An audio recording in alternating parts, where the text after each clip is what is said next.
We have the patch notes for the next upcoming major update, Reign Supreme in the Age of Falling Tower. There is ton of information here for things that we getting in this patch, so I will try and get through this as quick as possible. First off, we have the schedule of when the patch is dropping. That is about 2 days from now, 30 of March, and then we have some backstory of the new mode, PvP and PvE for the clan. That is the tower backstory here. Let's skip that. How to claim the towers. Each clan may have up to 2 towers under their control per season.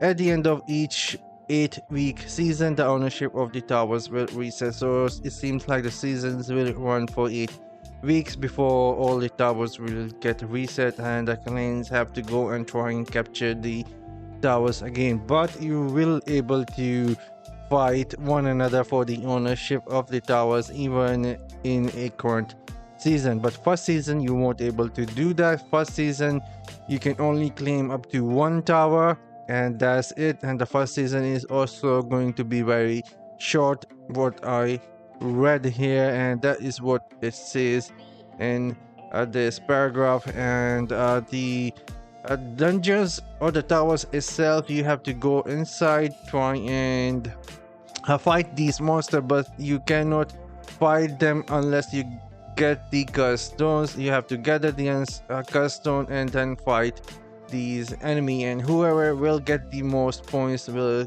get to have the tower, and that is how it's going to work. And once a clan will acquire the tower, another clan can challenge it for a ownership of the tower, and that is what it says here. And only top 10 clan members with the highest curse amount will have them added to the team total.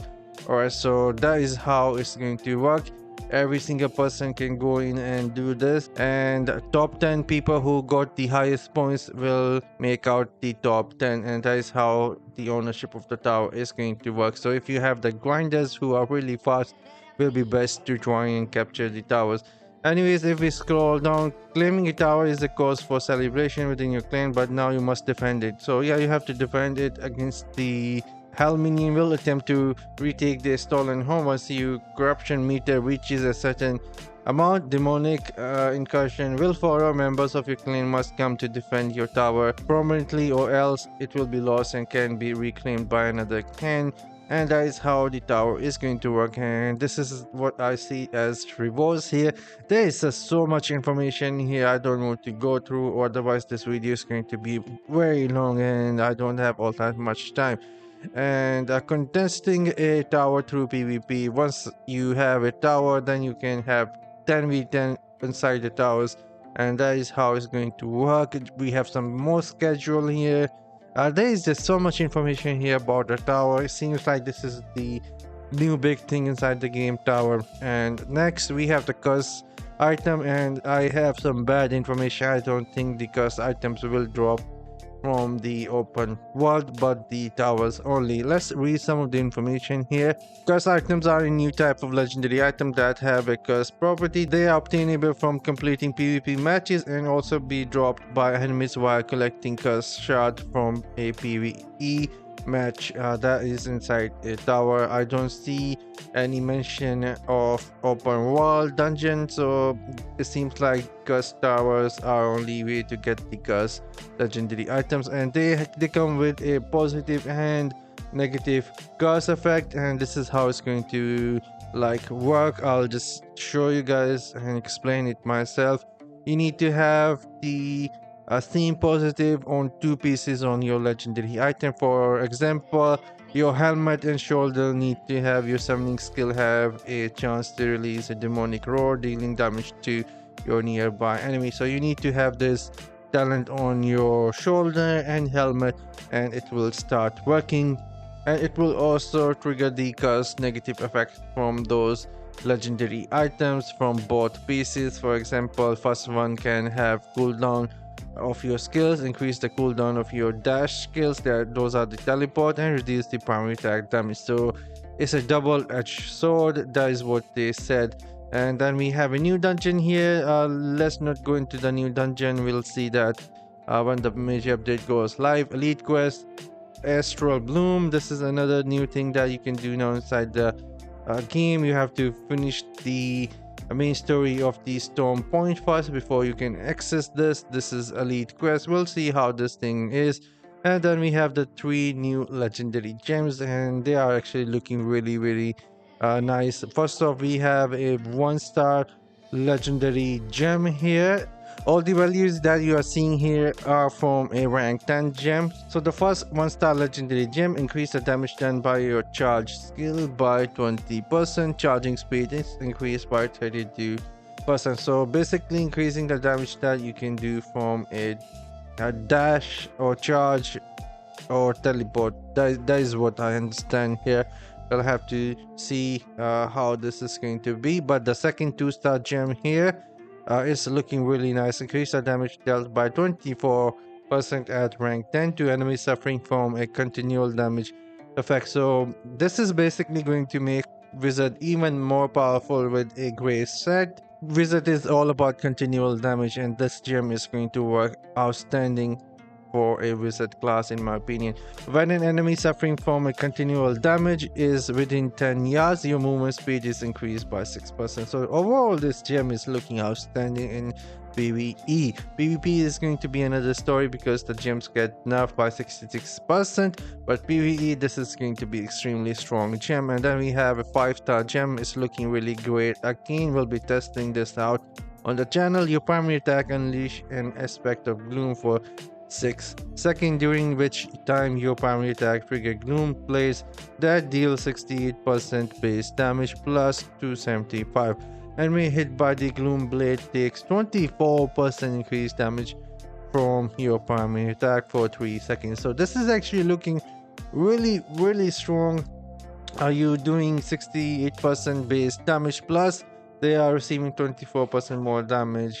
That's insane, but this gem can only trigger every 20 seconds. So it's actually looking really good. We'll be testing out how it looks inside the game. And then we have a new set piece. First 2 pieces bonus is going to be the damage dealt to enemies suffering from your damage over time effect increased by 15%. So again, I'll see how the damage over time will work. If it works with the continual damage like fire, it's going to be really strong for wizard. Again, you can add like 4 pieces of grace, 2 pieces of this new set, and you will have another 15% additional damage.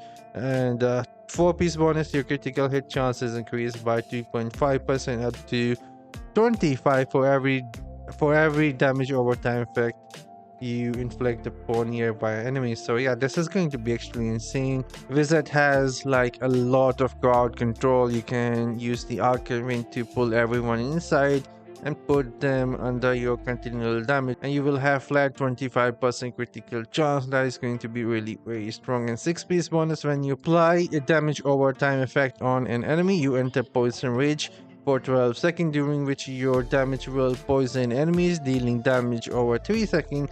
Cannot enter poison rage more often than once every 40 seconds. So this is actually looking really strong. We'll be definitely trying this out.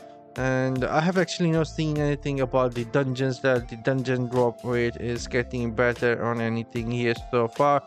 And let's go down. And this set item can only drop from Hell 5 and above difficulty, by the way. So you have to do dungeons above Hell 5. And if we scroll down, then there is a new limited time event. Let's just keep scrolling down. Some more events here. I'm not interested in those events all that much. Feature update here.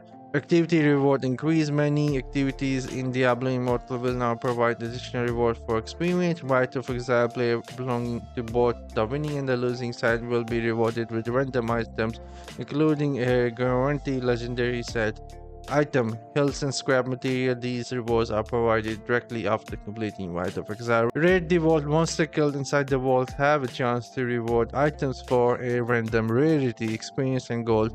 And the Shadow Wall player that engage in the Shadow Wall will be rewarded with the increased experience and guaranteed legendary item.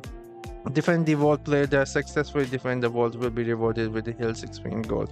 And scrap. Immortal Age of Advancement chest will reward Hills items of random rarity and gold. Heavy chests in open world will now reward monster essence. All main quests reward additional experience. Player will receive a rare quest as they complete exploration achievement for each zone with a milestone at 50, 70, and 100%.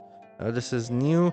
And battleground and the right of exile balance. So like I said before, the increasing a cap from 55 to 65. So defending team now have to kill 65 players before they end up winning. Not sure how big of a difference that will make. We'll see. Shadow War timing change and rare crest. Up to 10 rare crest may be used with each Elder Rift 1. This is nice feature. Then chapter 5 and 6 for the hero journey been added. Hills Render will now sell some more scrap and enchanted dust. Some quality of life features coming to activity calendar and schedule. Navigation menu has been updated. New base 3 entries. 20 new monsters been added to the base 3 clan and cycle of strife. Some changes to try and find a better clan. And hide helmet is finally coming this time around. And if we scroll down, that is everything I see here. This update is heavily focused around the towers. That is what I saw, and no information that I saw here was about the dungeons being easier to do and more drop rate. So I'm signing off. See you guys in the next one. Till then, as always, have fun and take care, guys.